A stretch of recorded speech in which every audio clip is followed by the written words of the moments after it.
चर्चा झाली असं राजनाथ सिंग यांनी म्हटलं आहे। परराष्ट्र व्यवहार मंत्रालयाकडून नवी दिल्लीत आयोजित रायसीना संवाद सत्राचा आज तिसरा आणि शेवटचा दिवस आहे। आज परराष्ट्र व्यवहार मंत्री एस जयशंकर यांच्यासह परराष्ट्र सचिव आणि भारताचे G20 शेर्पा या सत्राला संबोधित करतील। रायसीना संवादाच्या दुसऱ्या दिवशी काल राष्ट्रांच्या अखंडतेचं संरक्षण या विषयावरील चर्चेत परराष्ट्र मंत्री डॉक्टर एस जयशंकर यांनी आपले विचार व्यक्त केले। आंतरराष्ट्रीय व्यवस्थेच्या पुनर्रचनेवर जयशंकर यांनी भर दिला।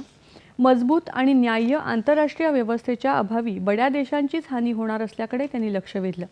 अशा परिस्थितीत कट्टरवादाला संरक्षण देणारे देश स्वतःचा फायदा करून घेऊ शकतील असं त्यांनी सांगितलं। काश्मीरवर पाकिस्तानने केलेल्या अवैध कब्जाचा संदर्भ देत त्यांनी कोणत्याही देशाचं सार्वभौमत्व आणि प्रादेशिक अखंडतेचा मुद्दा अधोरेखित केला।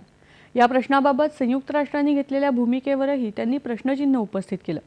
पाकिस्तानने केलेलं कृत्य हे भारताच्या भूमीवर अवैध ताबा असल्याची भूमिका आधी पाश्चिमात्य देशांनी घेतली, मात्र नंतर हा दोन देशांमधला वाद असल्याची भूमिका घेतली अशी टीकाही त्यांनी केली। विविध केंद्रीय मंत्री देखील विविध विषयांवर या संवादात आपले विचार मांडणार आहेत। अमेरिकेच्या गुप्तचर विभागाच्या प्रमुख तुलसी गेबार्ड देखील काल या संवादात सहभागी झाल्या। भारत आणि अमेरिका यांच्यात अनेक दशकांपासून बळकट भागीदारी असून ही भागीदारी दोन्ही देशांबरोबरच जागतिक व्यवस्थेसाठी देखील महत्त्वाची असल्याचं त्यांनी सांगितलं।